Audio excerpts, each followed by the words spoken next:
Welcome back to Balabas Gist. More wonderful people, for most of you now, wey dey curious to know wetin happen for Abuja court concerning the case of Mazi Nnamdi Kanu and the Nigerian government. My people, Mona come here how all the thing take happen for inside court. I want you to settle down and watch these videos. As you dey watch am, share the video so that other people go get the information, because this national disgrace wey the Nigerian government are brought into themselves, I don't know how they go take waka very soon, but to watch the full video before we come back and continue. The leader of the indigenous people of Biafra, Nnamdi Kanu, is back at the Federal High Court Abuja for his trial in a case of alleged terrorism leveled against him by the federal government. Mr. Kanu, who is all smiles, is received by his defense team. Present in court also are his family members.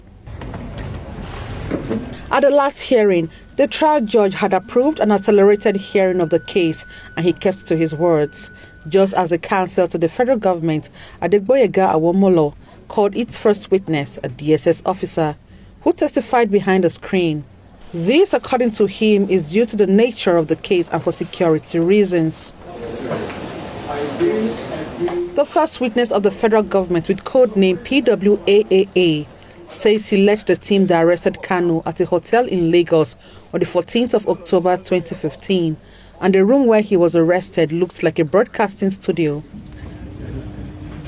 Mr. Kanu, who claimed to be in the struggle to make life better for people, admits setting up Radio Biafra as a communication engineer. He, however, admitted not having a license to operate a radio station in Nigeria, which is a crime, but defends his action, saying he knows that if he applies, it won't be granted. In Mr. Kanu's statement, he further admits to fighting for emancipation of the people of Southeast, South-South, parts of Benue and Kogi. He declared that freedom fighting is not a crime in any part of the world, including Nigeria, because it is a fundamental right. The defendant further adds that he believes in the freedom of speech and that the UN Charter on People's Rights guarantees the right to self-determination. He denies involvement in any violence because he has not been linked to anyone. The defense team speaks after the day's proceeding, just as the prosecution declines to react.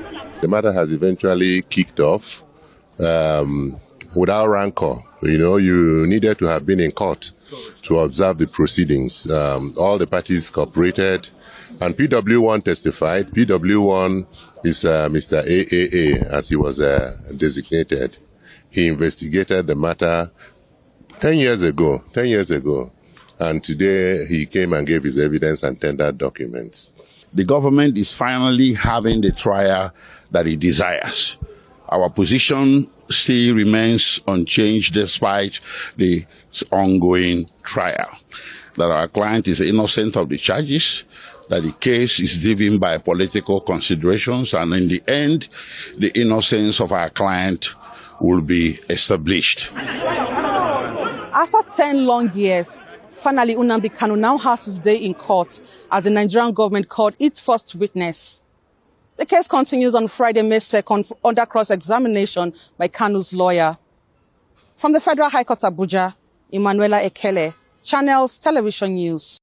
At the resumed hearing of Nnamdi Kanu's case, the counsel for the federal government, Adegboyega Awomolo, SAN, told the court that he had earlier filed an ex parte application for the witness to testify behind screens due to the nature of the case and for security reasons, which was granted by the court as there was no objection from Kanu's lawyers.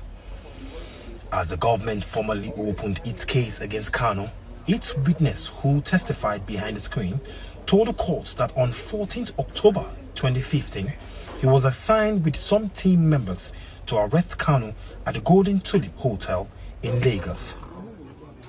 According to the witness, whom the court tagged PWAAA, when they got to the Golden Tulip, the reception showed them the guest manifest of several months and noticed that Kanu's name was not there.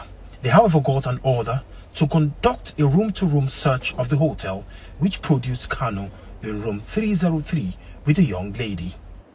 The witness noticed that Kanu initially resisted arrest and was in an apartment that looked like a broadcasting studio. He was then taken to the DSS command in Lagos, where the items from his room were listed.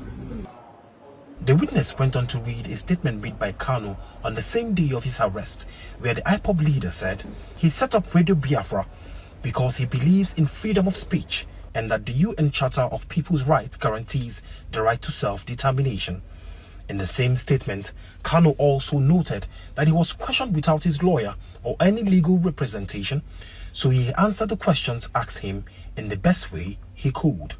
After giving his evidence in chief, the trial judge, Justice James Obotosho, adjourned to May 2nd for cross-examination. The matter is very simple. The state has a case against our client, and we are defending him. And for the first time, the matter has been opened, and we have heard what the evidence is. On Friday, we are coming back to cross-examine him. But in the main, the matter has commenced on a good note, very sound note, very civilized trial. And we hope by the grace of God we'll continue on this note and get to the end. Well, it's quite unfortunate that we have not woken up to understand that you cannot just arrest people because they have equipment on them. When the interview was going on, the leader of IPOB was mentioning in that particular interview that he was just broadcasting, telling the world about what the British government is doing. And there's nothing wrong with him telling the world that we deserve our rights and we deserve what is in London over here, to be treated fairly, to have what they have, whatever they enjoy, we need to enjoy it in this country. For the first time in about 10 years, Nnamdi Kanu's case has made headways. The federal government called its first witness today, and they say they have about 5 more witnesses to call. For a matter that has been granted accelerated hearing, Nigerians are eager to know what will be the outcome of this case. Chibuzo Okezie, AIT News, Abuja. Okay, my wonderful people, we don't want to talk too much concerning these videos, but I just want you to be a judge sitting in that court and tell me what you see in this case and what you are going to rule as a judge. Just drop your own ruling in a comment section and share the video. This video, now you get am. Drop your own ruling and share the video. As they share the video, other people themselves will be the Nigerian government where they persecute our leader go watch am. And the persecutor himself, the defender himself are still watching. So drop your own opinion in the comment section and share the video. Now so it be, my wonderful people. Don't forget to see there for Balaba gist. As they watch, must share the video so that other people go to get the information and know how it they go for this matter. Stay tuned.